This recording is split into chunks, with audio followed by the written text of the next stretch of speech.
السلام علیکم ورحمۃ اللہ وبرکاتہ۔ ایک مرتبہ بنی اسرائیل میں دو دوست رہا کرتے تھے۔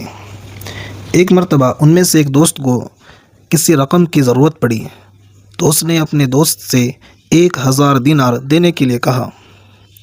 اس پر اس کے دوست نے کہا کہ ٹھیک ہے، میں تمہیں 1000 دینار قرض دے دیتا ہوں، مگر مجھے اس معاملے پر کوئی گواہ چاہیے۔ آپ کوئی گواہ لے کر آئیے تو میں آپ کو دے دیتا ہوں۔ ادھار مانگنے والے نے کہا، کفا باللہ شہیدہ، کہ اللہ کی گواہی کافی ہے، یعنی اس معاملے پر میں اللہ کو گواہ بناتا ہوں۔ دینے والے نے کہا کہ کوئی ضامن لے کر آؤ، یعنی اس معاملے کا کوئی ذمہ دار ہو جس کی ضمانت پر میں آپ کو یہ قرضہ دے دوں۔ اس نے کہا، کفا باللہ وکیلا، کہ اللہ کی ضمانت کافی ہے، یعنی اس معاملے پر میں اللہ کو ضمانتی بناتا ہوں۔ رقم دینے والے دوست نے کہا کہ آپ نے سچ کہا۔ دونوں میں معاملہ طے ہو گیا اور واپسی کا متعین وعدہ دے کر وہ شخص سمندر کے پار چلا گیا۔ مدت پوری ہونے کے بعد مقروض شخص وہ رقم لے کر واپس کرنے کی غرض سے ساحل سمندر پر پہنچا، لیکن وہاں پر کوئی سواری نہیں تھی، کوئی ایسی چیز نہیں تھی جس سے وہ سمندر پار کر کے اپنے دوست کے پاس پہنچ کر اس کو اس کا قرضہ ادا کر دیں۔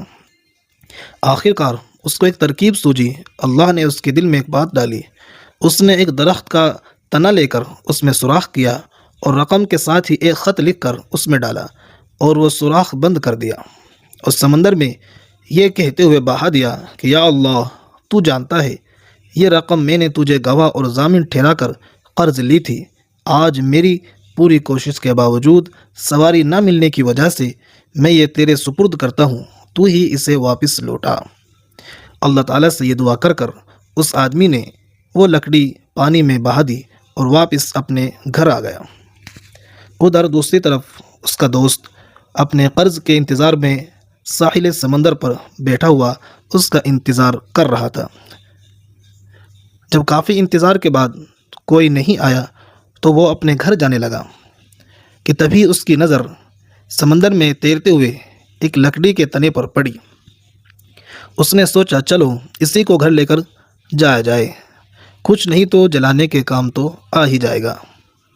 گھر جا کر لکڑی کو پھاڑا تو اس میں سے 1000 دینار اور خط نکل آیا، جس میں تحریر تھا کہ میں اپنے وقت مقررہ پر ساحل سمندر پر آپ کا مال واپس کرنے آیا تھا، لیکن سواری نہ ملنے کی وجہ سے حاضر نہ ہو سکا۔ پھر اگلے روز وہی آدمی 1000 دینار مزید لے کر اپنے دوست کے گھر پہنچا کہ یہ لو اپنی رقم جو میں نے آپ سے ادھار لی تھی، اور اپنی مجبوری بتائی کہ ایسے ایسے ہوا تھا۔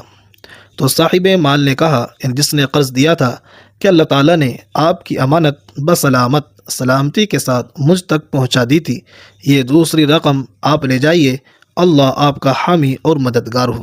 دوستو، اس حدیث میں الحب فی اللہ کا نظارہ جھلک رہا ہے۔ جب دو مسلمان اللہ کی رضا کے لیے آپس میں جڑتے ہیں تو اللہ کیسے سنوارتا ہے، چاہے ظاہری اسباب ساتھ چھوڑ جائے لیکن اللہ تعالیٰ ساتھ نہیں چھوڑتے۔ لیکن ہمیں اس بات کا بھی خیال رکھنا چاہیے کہ اسلامی معاشرت میں ہمیں یہ طریقہ سکھایا گیا ہے کہ لین دین میں، معاملات میں ایسے معاملات کو لکھ لینا چاہیے تاکہ آپس میں بدگمانیاں اور بدعنوانیاں پیدا نہ ہوں اور سب انسان حسن معاشرت سے راحت پائے۔ تو دوستو، اگر آپ کو یہ اسلامک اسٹوری اچھی لگی ہے اور اگر آپ مزید